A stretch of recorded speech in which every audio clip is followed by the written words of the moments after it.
Yo, what's going on, everybody? I hope y'all are having a fantastic, wonderful, beautiful day. And today is a beautiful, fantastic, wonderful day. It is Thursday, January 25th, 2024. My apologies. I wanted to get a recap of the divisional round a lot earlier, a lot sooner. Um, wasn't able to do that, but with that being said, it can be less of a overreaction and more so of a, okay, let's decompress, sit back, understand, take emotions out of it, all of that, understand what the scheme of the game was, some big plays that were left on the field, what could have potentially happened if things go a different way, very close games, and I'd say a majority of the divisional round games. And then now we're on to championship weekend. We know the matchups, the outcomes of the divisional round, but we'll be recapping it and then talking about what teams need to do for championship weekend. Head coaching hires, a bunch of them went down yesterday. So another significant news today regarding the Carolina Panthers. So we've got a lot to cover in this episode. Sit back, relax, enjoy, and of course, follow me on social media. The links to my social media will be in the description.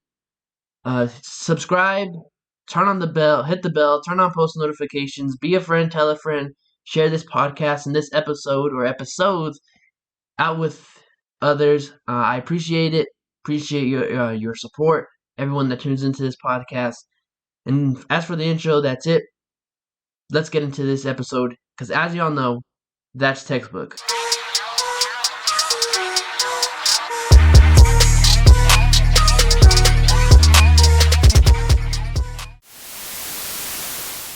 So let's talk about it. Break it down. Recap of the divisional round. Kansas City Chiefs, Buffalo Bills. You felt like this was the Buffalo Bills' time. Like this was the time to strike while the iron's hot. They looked like a completely different team, post the Denver game. Actually, post the Philadelphia Eagles game. They bring in a different offensive coordinator, and the offense looks completely different. They're actually able to run the football really well.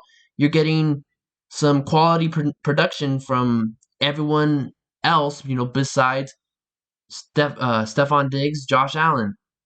You're getting quality production from James Cook, Khalil Shakir, Dawson Knox, Dalton Kincaid. Now, defensively, and like I said, all across the board, they've been dealing with a lot of injuries, and so it's a tough task to stop the Kansas City Chiefs offense, depending, whether they have all the playmakers or not. It's a tough task to stop that offense when you have guys fully healthy and all of that. And now, much less when you like the Buffalo Bills and you have a lot of injuries. You lose Trey White, Matt Milano earlier in the year, two key defensive pieces right there. And although it was a great overall, game from them, plus or minus, give or take a couple of plays, they still fell short.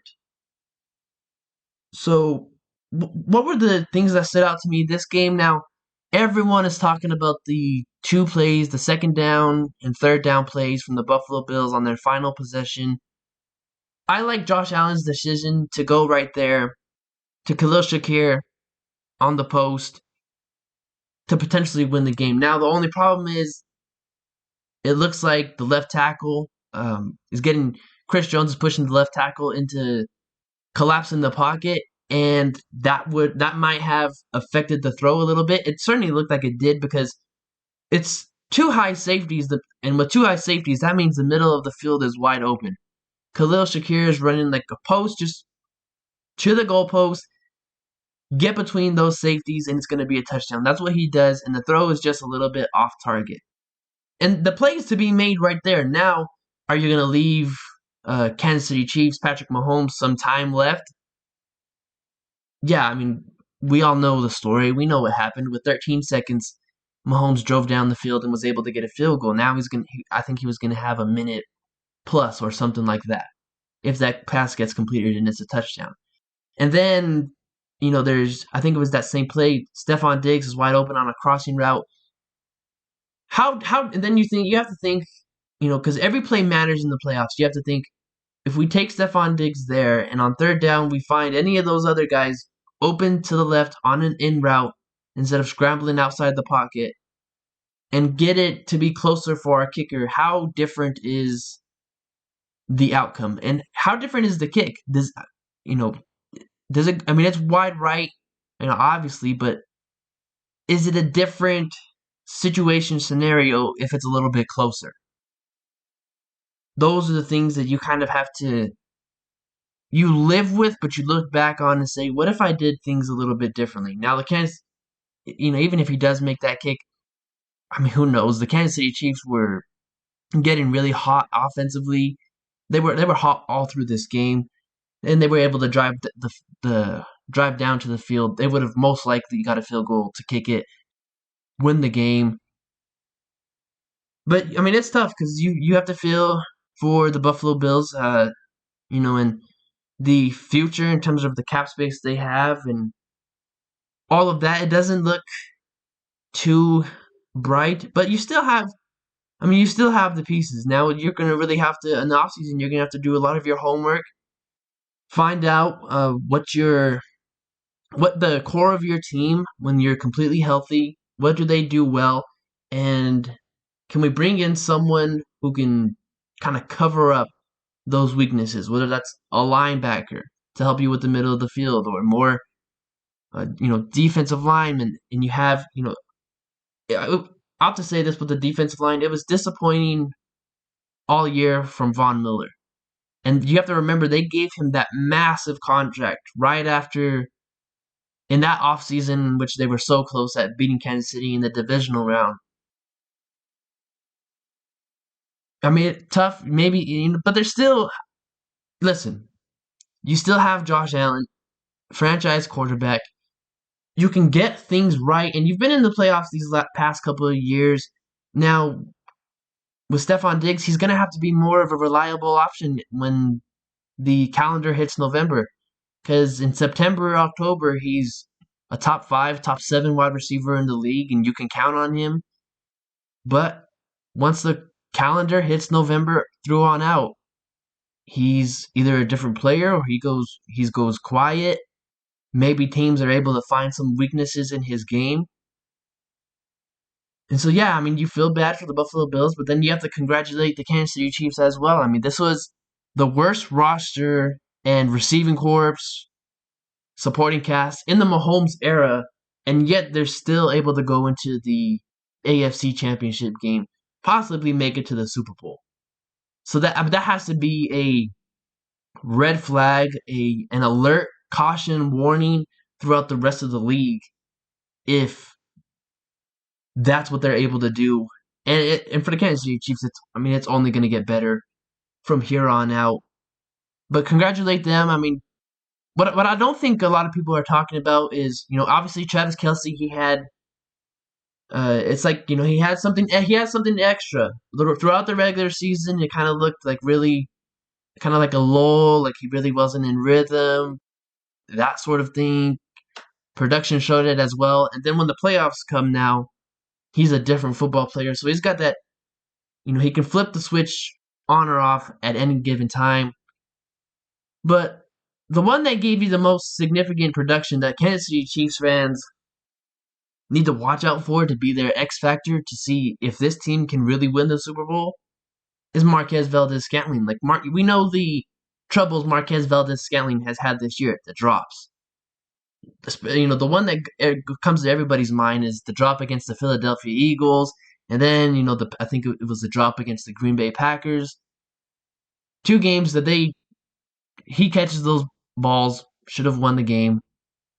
But the over-the-shoulder catch, and then the catch that he has going across the field, the pocket breaks down from Mahomes. He goes up, steps up into the pocket, delivers a dime to Marquez Valdez-Scantling, catches it, immediately gets hit, is able to hold on. He has to be. You have to have more of that from Marquez Valdez-Scantling if you want to beat the Baltimore Ravens and then potentially win the Super Bowl. And we know the identity of the Chiefs right now. Run the football. We have Patrick Mahomes. We're going to be able to run a lot of crossing routes. Get our guys open, although, we don't have the guys that can win one-on-one per se outside of Travis Kelce, but we can scheme them open and find these kinds of things. And then Mahomes, it's like an added production because what he does outside the pocket, able to the quick release, to step up in the pocket, make these wild off-platform throws. It's hard to cover the Chiefs in with their initial plays and game plan, and it's even more tougher when Mahomes does his off-script magician stuff. So you feel bad for the Buffalo Bills, but I still think they can do some things, make some noise because they still have Josh Allen. Hopefully they get healthier on defense, and then who knows from there. Now for the Kansas City Chiefs, the sky's the limit, and if the sky's not the limit, it's scary what they've done with one of the worst rosters in the Mahomes era, and yet they still go to the AFC Championship game, make that 6 AFC Championship games every game, every year Mahomes has started. I think is the stat. He's gone on to the AFC Championship game. Kudos to them. And now let's keep it in the conference. Houston Texans, Baltimore Ravens. Baltimore Ravens, it was scary first. I mean, it was a lot like the first game of the regular season between these two when they played each other. Really close game at halftime. In the first game of the regular season, at halftime, it was 7-6. And at halftime of this divisional round game in the playoffs, it was 10-10. And really, the Houston Texans, they didn't have much. Like, I mean, that Baltimore Ravens defense is they're just ferocious. I mean, the saying for the Baltimore Ravens in general is Ravens flock. That's what their defense does. They flock to the football, and when they do flock to the football, they're physical. They're a physical unit. They rely on their speed. They rely on their physicality. I think everybody on that roster blitzes. Like if you're a linebacker, safety, cornerback, you're going to blitz the quarterback. They're going to throw you all these unique coverages, blitzes coming from the slot cornerback, coming from the safety, from the linebacker, all these unique stunts and all of that. They own the trenches. That's a tough unit. And the Houston Texans, the only production or scoring production they had was that I think it was the punt return touchdown that was able to make it a close game, 10-10. But outside of that, in the second half showed the Baltimore Ravens just had too much talent. With Lamar Jackson, what he's able to do in the pocket now, the offensive coordinator dialing things up. And of course, when we talk about the Baltimore Ravens, they're a physical football team that uses the run. Now, do they have any of the flashy running backs that really can make a difference or that sort of thing to have that top end RB1 type of speed or certified RB1s? No, but they do just enough. Like Justice Hill and Gus Edwards do just enough in that run game. And then you're able to include Lamar Jackson. You pair Lamar Jackson with A+ fantastic offensive line that gets to the next level, makes their blocks, all of those sort of things, and that just opens up the run game even more. I mean, not much you can say about the Baltimore Ravens other than that defense is, I'm going to say it, they're the best defense in the league, and I think we have to give them, if they're able to accomplish their goals, win a Super Bowl, we have to look at that defense and say, okay, how do we rank them among the best the best that this league has seen? Now, I'm not saying that they are the best, but I do think we have to give them some recognition, and when we talk about great defenses, we have to look towards them. Now, what's the future outlook for the Houston Texans? Well, the future is bright. I mean, you go 3-13-1 last year. You draft C.J. Stroud, rookie quarterback. Then you bring in a rookie head coach, DeMeco Ryans. You have all this draft capital this past year, and you're able to come out of this draft with Tank Dell giving you some nice, good production. C.J. Stroud, not much needs to be said there. Will Anderson, not much needs to be said there. A young nucleus of this team with Derek Stingley, C.J. Stroud, Nico Collins, I can't remember who else. Jalen Petrie, Will Anderson. They just have a lot of young pieces on that roster. And so, yeah, I'll have to say the sky's the limit, but I'll also say let's be let's kind of be a little conservative when we talk about this team next year because the AFC is a powerhouse. There's a lot of teams in the AFC that are going to get better after this past year, and particularly the AFC South is going to get a lot better with Anthony Richardson healthy. The Jaguars, obviously, we don't expect them to have the year in next year that they had this year.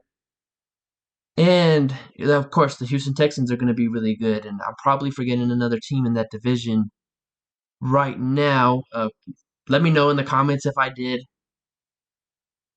But like I said, let's just be a little conservative when we talk about the expectations for this team because it could be a giant scenario. Like remember last year with the Giants, they went to the playoffs. They were able to beat the Minnesota Vikings. Now they go on to the divisional round and they just met a too talented of a team. And the Giants really didn't have much talent on their roster with a rookie head coach. Daniel Jones, he had, we know the talk about him before Dable got there and even now. So let's pump the brakes a little bit when we talk about the future of this team. It is right. Yes, we have to give them a lot of praise for what they were able to do with their rookie head coach and rookie quarterback. But let's pump the brakes a little bit. It's the AFC, the South. It's gonna get tougher. AFC in general is gonna get tougher. So like I said, gotta give them a lot of credit. CJ Stroud, what they're able to do. The leadership that they have in that locker room, the leadership that they have among that team. Really impressive. Got to give them their credit. Now for the Baltimore Ravens, future, we don't need to talk about the future for them, but what's about the AFC Championship game?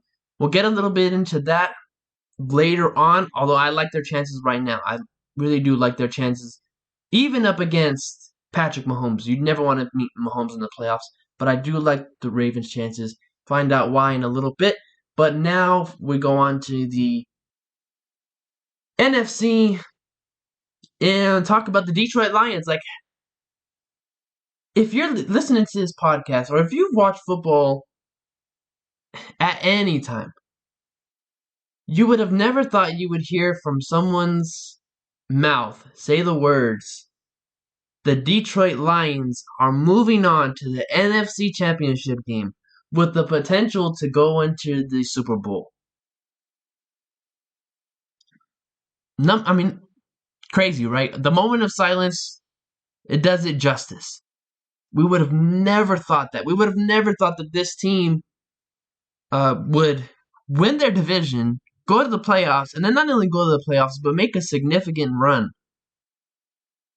Now listen, football, Sundays, games in general, it's any given Sunday.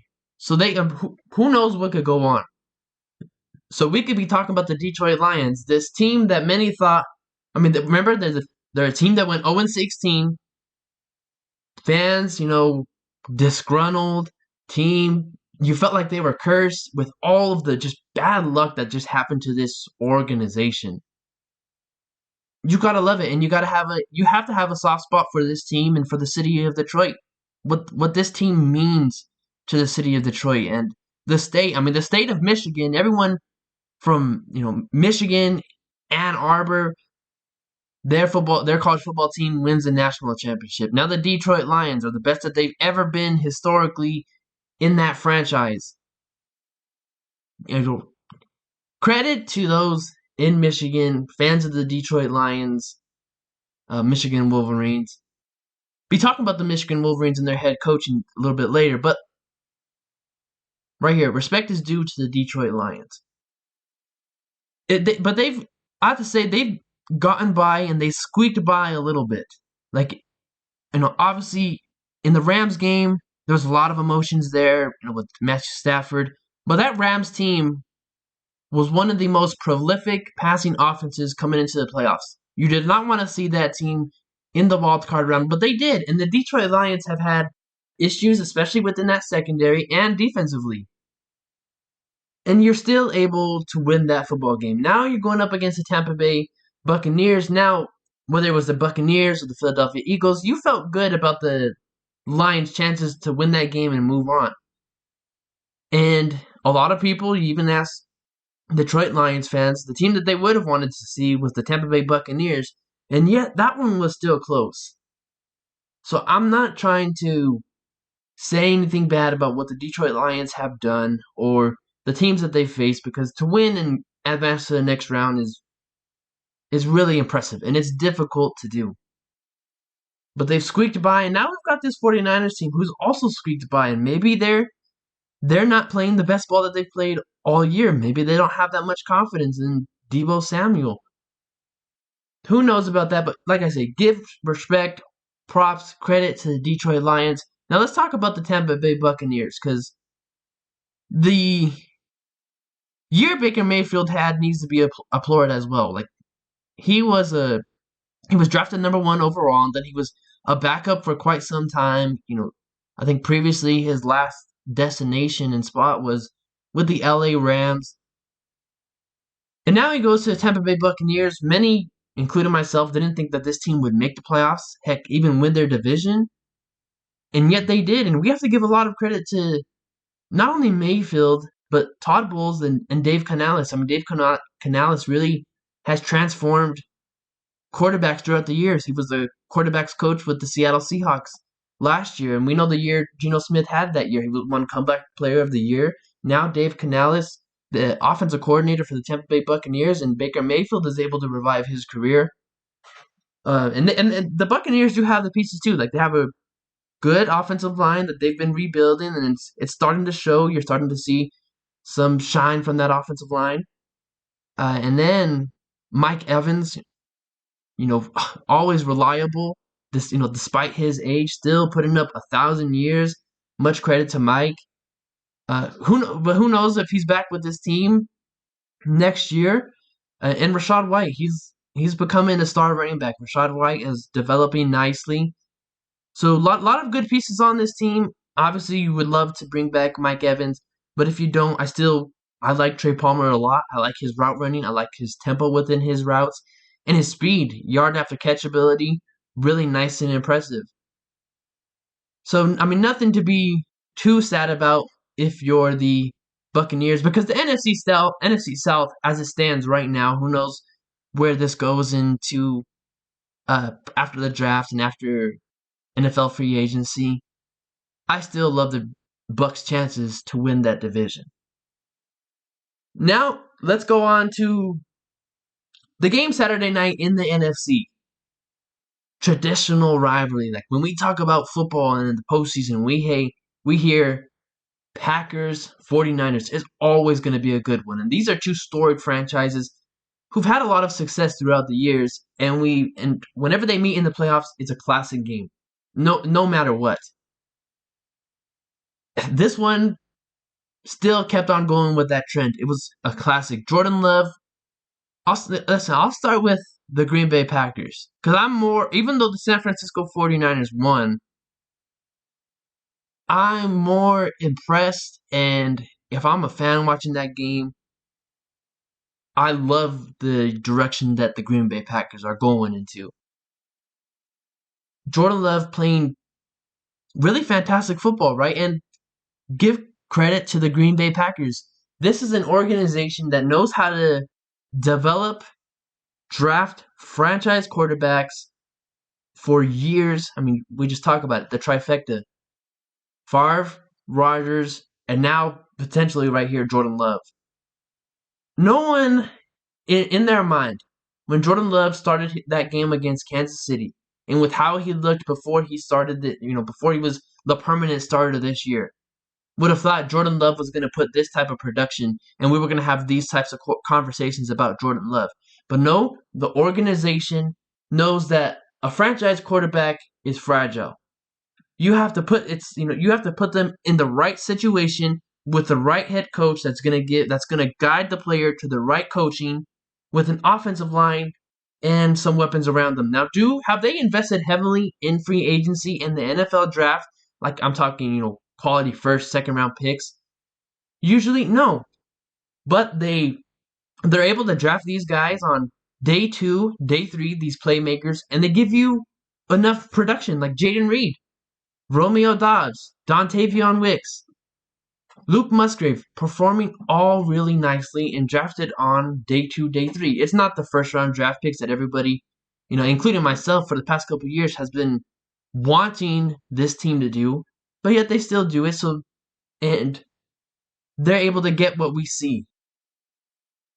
Massive credit to them. Now, I still have questions about them defensively, and who knows if Jair Alexander is able to stay with this team, although that doesn't seem right now very likely.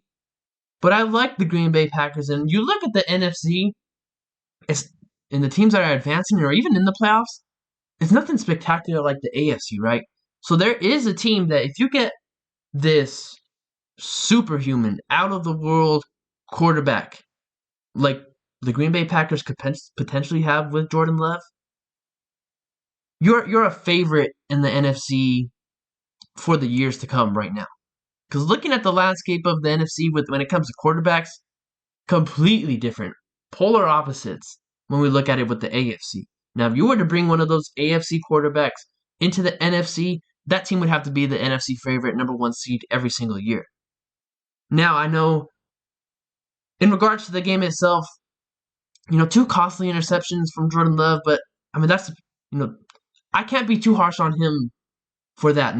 Now, it was very similar to when Brett Favre, that last interception when Favre was with the Minnesota Vikings. He throws across his body in the NFC Championship game against the Saints.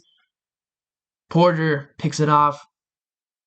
So I can't, with where and how he's progressed this year, Jordan Love has, I can't be too harsh on him for that. Now, it's going to be a learning experience for him, and he's obviously going to be a lot better, understand when and when not to take risks. But, I mean, like I say, there's a path, and I see a path where it's, if Jordan Love is what we think he is, and he belongs in that AFC, elite tier of the quarterbacks, it's something really special brewing in Green Bay. And you take into account their draft history and how able they've been well to draft, really promising future for the Green Bay Packers. Now, talking about the San Francisco 49ers, listen, this game could have gone either way. Like, if the Packers get those 2 interceptions, which they should have caught, and then if those 2 from Jordan Love, if they don't get caught, if it's like, different sides of the luck right there. And that's the playoffs. That's how this thing boils down. You have to, every play, you have to make up for those. You have to make those plays when need be, because you never know when you get another chance, and it proves costly like it did. So, talking about the San Francisco 49ers here, Brock Purdy looked like a completely different quarterback. Now, I've been, I guess, on the even-keeled side of the spectrum when it comes to Brock Purdy.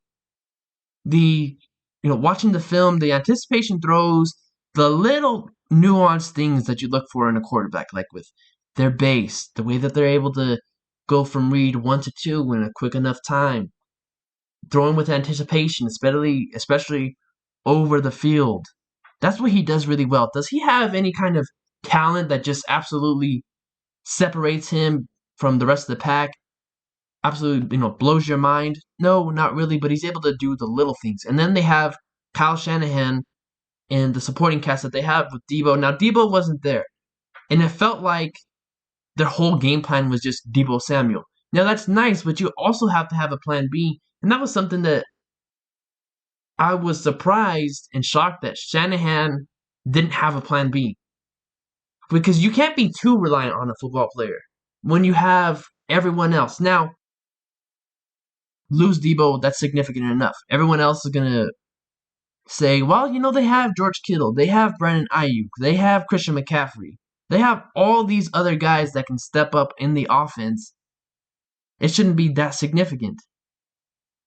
Deservedly so. But I think we can say that, but we can also say the team is a lot different when they have a Debo Samuel.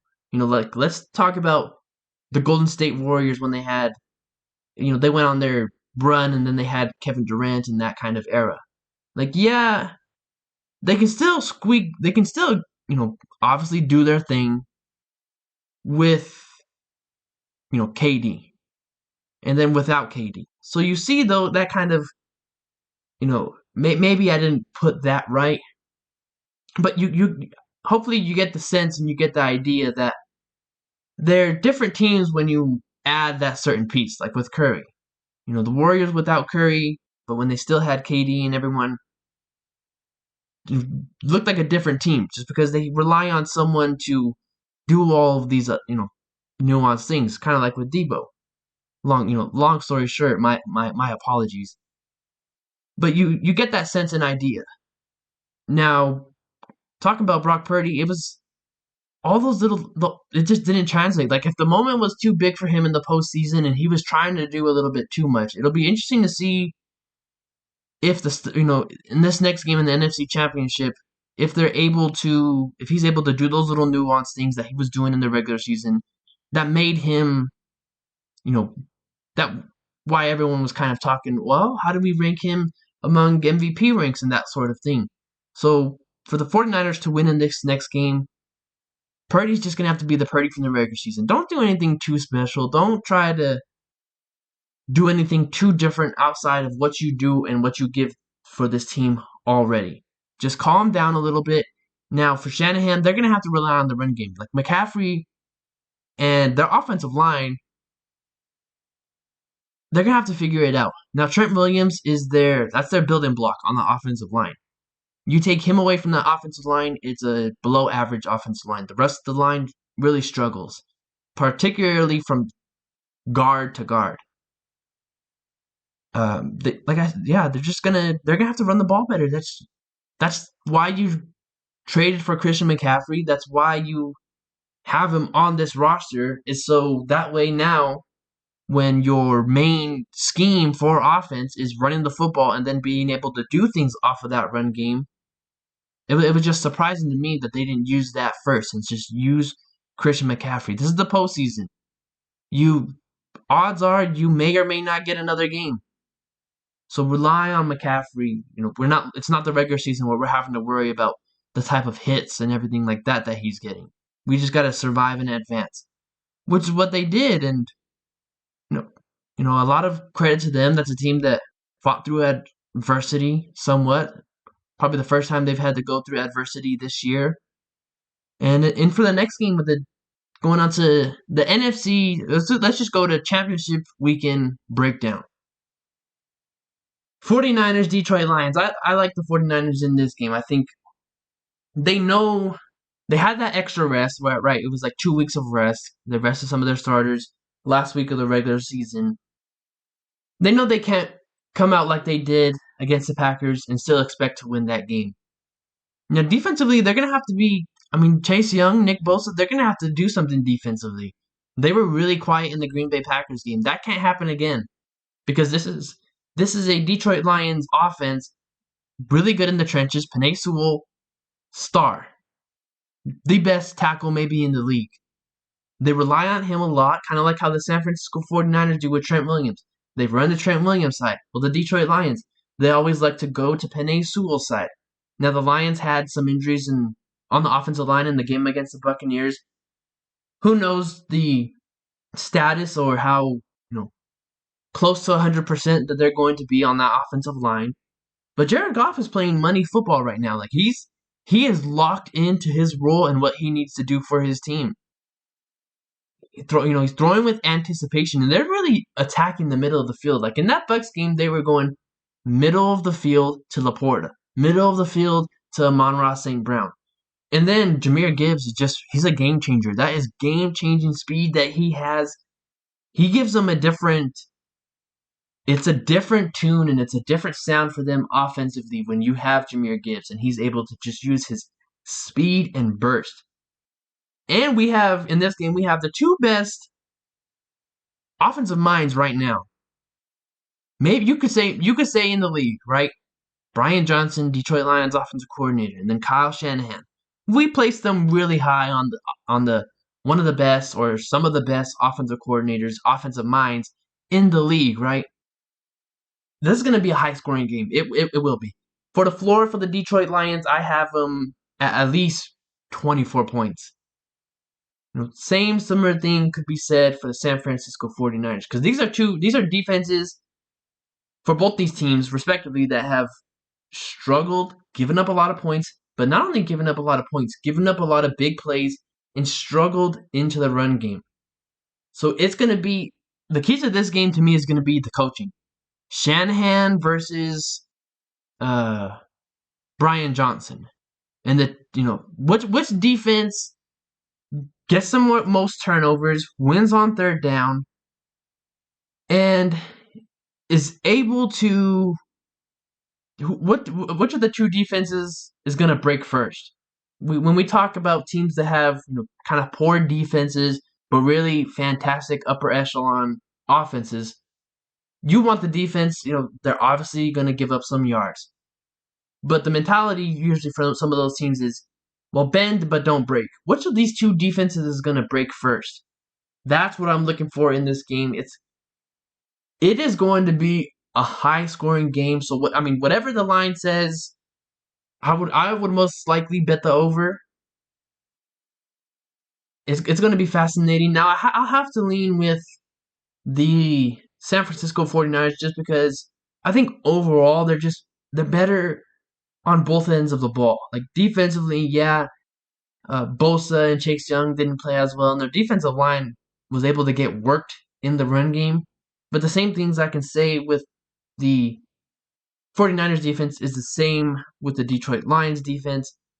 But overall, if you're, asking me who I want to pick for this game, I like the 49ers just because I think how they are rounded on both sides of the ball it's that tiny deal breaker for me. Because matched up, these teams are pretty kind of close, right? Both have the playmakers, the fantastic offenses. They have some pass rushers, although, Detroit Lions mainly rely on Aiden Hutchinson. They're going to have to move him around a lot. They have some pass rush that can collapse the pocket, get some sacks. And if they're not getting sacks, the best thing they can do is create pressures. So how are these secondaries going to hold up? And I have a lot more faith in the 49ers defensive line and secondary than I do with Detroit's, although they've made tremendous strides. What Aaron Glenn has done with that unit, really impressive. Needs to get some recognition for a head coaching job. Maybe not right now, but we'll see what he does when he has more pieces there defensively. Now let's flip it over to the AFC Championship game. Mahomes and Lamar Jackson for the first time in the playoffs. Now, like I said when I was recapping the divisional round, this is one of the worst rosters in the Mahomes era, and yet they're still going to the AFC Championship game.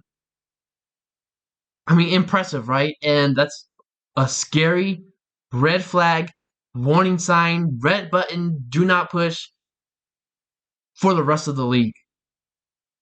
But overall, I love this Baltimore Ravens team. I love what they do defensively. The blitzes they're able to throw at you. Now, Patrick Mahomes, he's got that kind of Brady effect in the playoffs, which is like, oh, we absolutely don't want to see this guy in the playoffs. We can have the fantastic defense, a fantastic scheme around them, but somehow, some way, they just find that extra way to win. That was what it was like with Tom Brady. It's feeling very similar with Patrick Mahomes. Like, okay, we can have a lead, but at some point in time, they're going to find something and heads are going to roll. But I think where the Ravens can find a lot of weaknesses here is the right tackle for the Kansas City Chiefs, right? He's had a lot of problems this year. We all saw on national TV, first game of the NFL year this year. He had struggles, some woes. That's going to be key for them. And then Marquez Valdes-Scantling, like he's going to have to come up with maybe, I'll say 3 to 4 wow catches, 3 to 4 wow plays. We didn't expect him if this was the regular season to do, but now that it's the postseason, he's going to have to make up some of those plays. And then when we're talking about the Ravens defense and the Kansas City Chiefs offense, like we know the Chiefs' identity is going to be run the football with Isaiah Pacheco, although the Baltimore Ravens, they've been stifling the run game with Justin Madubuike and everyone that they have on that defensive line. Kyle Van Noy gives you some nice production, quality reps from time to time. Jadeveon Clowney as well too. Like he's stepped up significantly. So when the Chiefs' run game doesn't work, what are they going to have to defer to? Now, yes, you have Patrick Mahomes, and the key matchup that I'm just so eager to watch right now is Travis Kelce and Kyle Hamilton. Like Travis Kelce doesn't wow you with any of his athleticism, but the way he makes every route look the same and those little nuanced details of his route running is what separates him and gives him that ability to make some of the plays that he does. Now, Kyle Hamilton is like the perfect safety or the perfect player you could build in the lab to try to stop a Travis Kelce. Kyle Hamilton, you know, freakish athletics. He has the speed, to cover these tight ends. He has the length, the physicality. So that's going to be the interesting thing for me there is how are they going to just match him up, say, Kyle Hamilton, we know we use you on a lot of blitzes and all of those sort of things. But right now, we're going to use you against Travis Kelce and see how it works out for a little bit. Now, if it doesn't work out, we're going to go keep you with those blitzes, but we're just going to mask the coverage and plaster the coverage on Travis Kelce.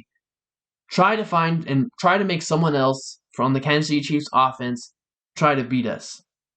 Now, Marlon Humphrey's health is going to be important and very huge in this game, too. I expect him to play. I haven't heard any news or confirmation on that. But the Baltimore Ravens, their game plan is let's just get pressure on Mahomes and let's make him try to be Superman. And if he beats us being Superman, all we have to say is, hey, good game. I mean, we did all we could.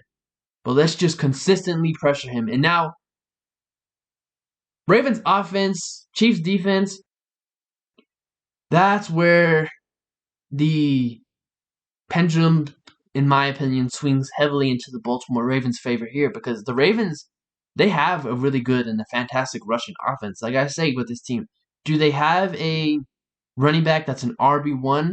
No. Well, they lost J.K. Dobbins. Keaton Mitchell looked like that replacement until he got injured. Now they're having to rely on Gus Edwards, Justice Hill, and they're doing just enough. And then you combine Lamar's rushing ability. That's going to be key in this. That's obviously always going to be key. But I also look to the defense coordinator for Kansas City, Steve Spagnuolo. He likes to throw a lot of blitzes. And what I saw in that Bills game is when the blitzes for him don't work and you're able to get them off of that game plan when you're running the ball, keeping the defense on their toes, they really have a lot of vulnerable points there. Chris Jones, up until late in the game, really wasn't making a huge factor. And, L'Jarius Sneed is someone you don't want to be targeting. He's had a really good year this year, performed really well. I think he only given up one touchdown this year. So Ravens, I know Mark Andrews is going to be back, but I think I'm still leaning on Isaiah Likely. Like, Isaiah Likely is what we kind of envisioned Kyle Pitts to be, except Likely wasn't, he didn't have this significant buzz around him during draft time and all of those sorts of things. But what he does and what he and Kyle Pitts do, very similar skill set. Likely is going to be the key in this game. Zay Flowers, because Zay Flowers has tremendous twitch. His route running improved significantly from when he got to college to now when he's in the NFL. And he's just a yak machine. Use him a lot. That's, he's a joystick out there. You're going to have to use him a lot and put that much more stress on the Kansas City Chiefs defense. Because do the Kansas City Chiefs defense have someone that has the twitch speed that can go with Zay Flowers? Absolutely not. So just motion Zay Flowers constantly. Get that defense tired, worn out. And when you can get that defense tired and worn out, your run game becomes more effective. And when that happens, you usually 85 to 95% of the time win the game. Those are my keys for the game here. Who do I like? I like the Baltimore Ravens. The physicality that they have, what they do defensively, what they're able to do offensively, and what Todd Monken schemes up for them. Really nice, really impressive. It is refreshing to see Lamar Jackson with a offensive coordinator that is gonna use something a little bit different. Use a lot of different motions. A lot of crossing routes, some mesh routes, but there aren't traditional mesh plays. They'll break off something at the end to the pylon, or they'll have these pick plays, kind of rub routes, that sort of thing. So really refreshing to see, and we're seeing the Baltimore Ravens benefit from it, and how Lamar's been able to, and this offense has just benefited from it with an offensive coordinator, playmakers in place. Now, one thing I see the Kansas City Chiefs can do that the Baltimore Ravens have struggled with is, we know the Chiefs blitz a lot, right? When you blitz the Baltimore Ravens, you're able to stop Lamar Jackson. Like when you condense the pocket, but your rushers have to stay sound. Your rushers have to stay in the rush lanes and the rush gaps. Otherwise, the blitz, if you live by it, you'll die by it. But if your defensive linemen can condense the rush lanes, condense the pocket, the Ravens don't give Lamar a whole lot of options when there's a blitz coming. And Lamar struggles with those things. That's one thing I see that the Kansas City Chiefs can do to really affect Lamar and this Baltimore Ravens team that really doesn't have that many kinks. So there you have it, my projections for the Super Bowl. Baltimore Ravens, San Francisco 49ers in the Super Bowl. Let me know what y'all think in the comments. I appreciate it. After you're done with the comments there, head on over to the description. You're going to find the links to my social media. Make sure you go up there. That's Textbook Sports. That's my handle.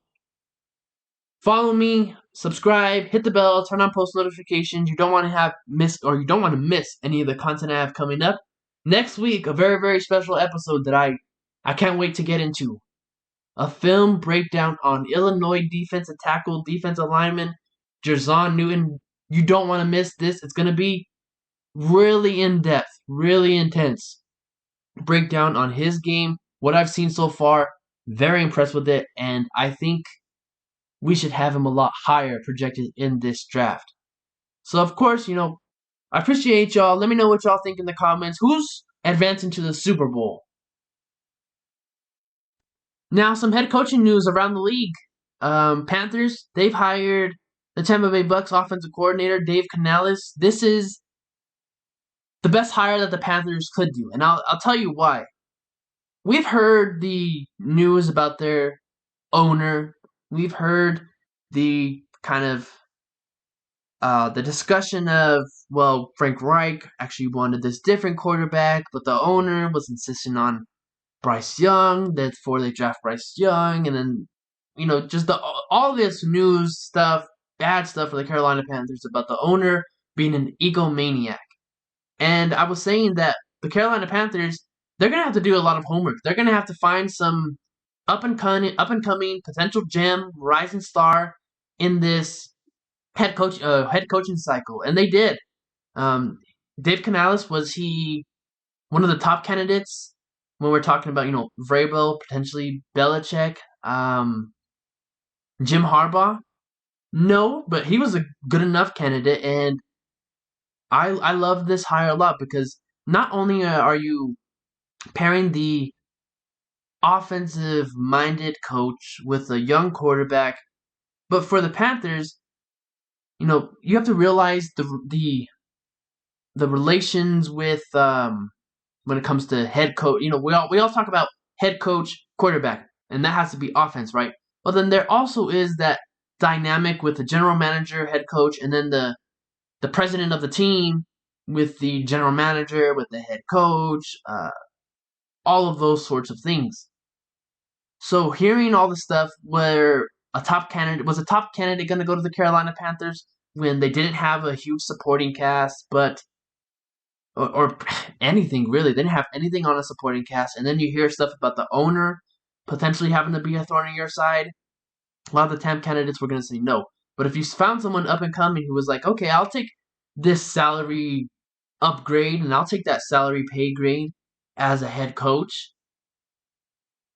And they found their gem, Dave Canales. What he's done, here's what he's done so far. Last year, he was the quarterback coach for the Seattle Seahawks. If you remember that year, Geno Smith had a revival of his career. He won Comeback Player of the Year, all that stuff. Now we're talking, and then we were talking about Geno Smith. Like, okay, he might be the franchise for this franchise guy for the Seattle Seahawks.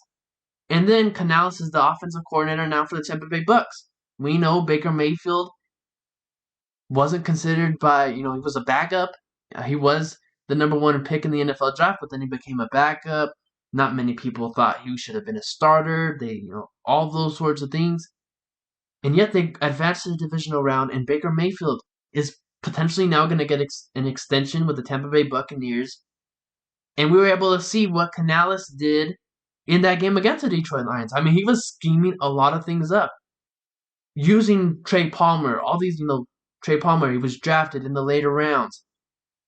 All the stuff he was able to do with the playmakers that he had on that roster, with what he was given, really impressive. Now, Bryce Young has to be one of the happiest people on earth right now, knowing that this guy has a proven track record of developing quarterbacks, and he's going to put me in the right system.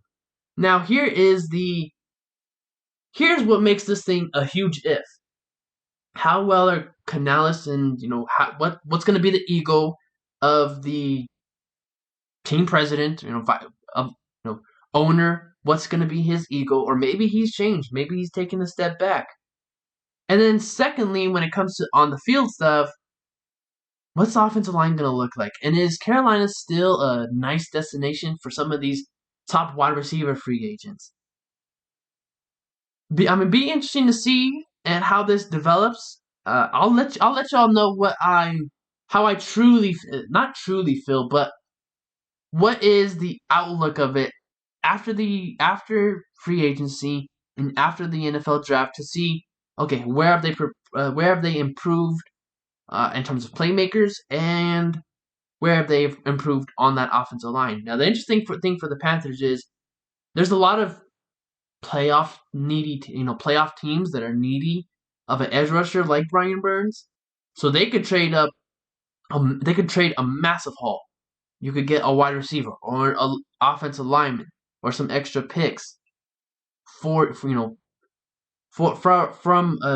playoff team name that's going to trade for Brian Burns. So that's the interesting there for the Panthers. And for the sake of Bryce Young, I hope everything goes the way it needs to set him up for success. Now, other head coaching news.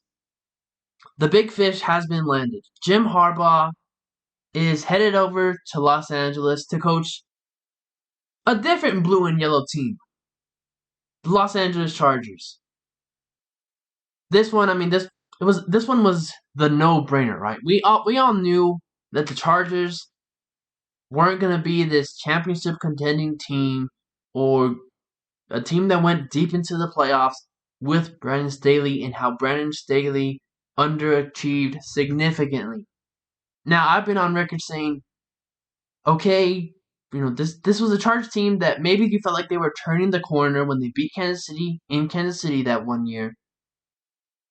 And they had maybe these potential pieces all together with, the Khalil Mack trade, Joey Bosa, Asante Samuel Jr., Austin Eckler. But now the key pieces offensively and the key pieces on this team are either injury prone or they're aging significantly. And then we saw the woes that the offensive line had. But now with Jim Harbaugh, with coaches, when you bring them over to your team and when you hire them, you get the identity of the team right away. And we've seen the identity of Harbaugh teams. Look back with the San Francisco 49ers. Offensive and defensive line, all trenches dominated. Defense was going to get you some turnovers. They were going to give you some disguised looks. And they were just going to, let's say, hey, let's assert ourselves to stopping the run and running the football, which translates very well into the postseason. And then, of course, right, they had the scheme around, the playmakers in San Fran, but that's what they were. It was a winning culture, an identity, and someone who's going to bring leadership to a locker room that desperately needed it with the LA Chargers. So Chargers, what are you going to see? well, you're going to see exactly what I told you. A team that they're going to be tough, they're going to be physical defensively, and especially offensively. They're going to run the football a lot. They're going to stop the run on defense. And, they have, Justin Herbert. They have some of the playmakers, but you feel like they're also going to add to it this year. So they're going to add to those sort of things.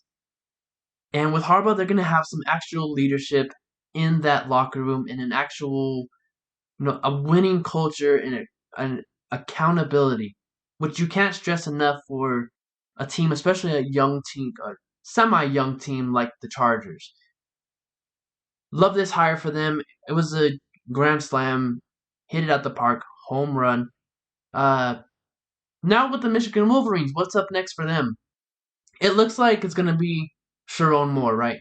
Because Harbaugh has been reported, talked about, that Harbaugh is going to bring the defensive coordinator, Jesse Minter, along with him. Now, Jesse Minter, Chargers fans, that's another great hire right there. So, 2/3 of your main staff is really good A-plus hires. Because Minter, he gives you a lot of disguised looks, and it's a lot of blitzes as well. And they're just a well-coached unit. Like, that's what the Chargers team is going to be. Well-coached. So, and it's they kind of think a little bit like the Baltimore Ravens. Kind of similar identity right there. That's what you're looking for, and that's what you're looking at with this team in the coming years. Now, like I said, for Michigan, looks like it's going to be Sharon Moore, the offensive coordinator, to fill in. I don't. I'd hate to say he's not qualified enough because I haven't done too much homework on Sharon Moore. I've only watched what we all watch, right? What he did, again, coaching those couple of games and coaching up against Ohio State as well. I mean, all that stuff was kind of gifted to him. He just kind of had to steer the ship a little bit. Like, they had Blake Corum, they had the offensive line. Like, Harbaugh was doing all the stuff, right? It was just Sharon Moore that had to step in a little bit.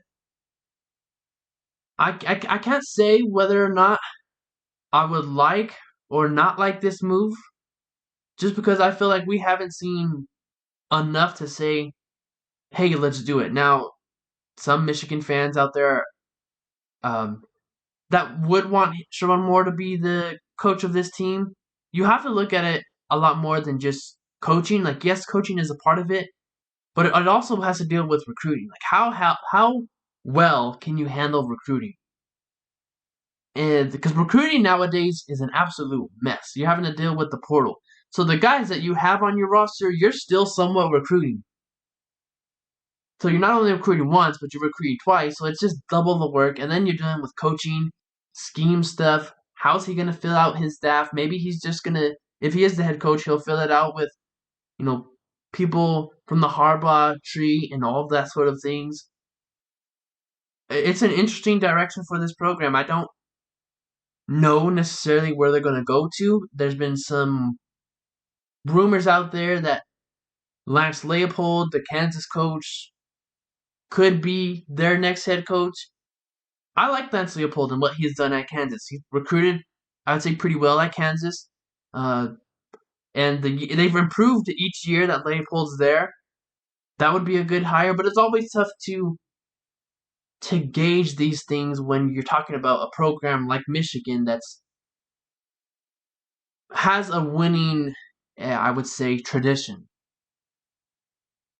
So that's a wrap for this podcast episode. I appreciate all of y'all who stuck it out the full 58 minutes. True ball knowers and true people who love and appreciate love talking ball.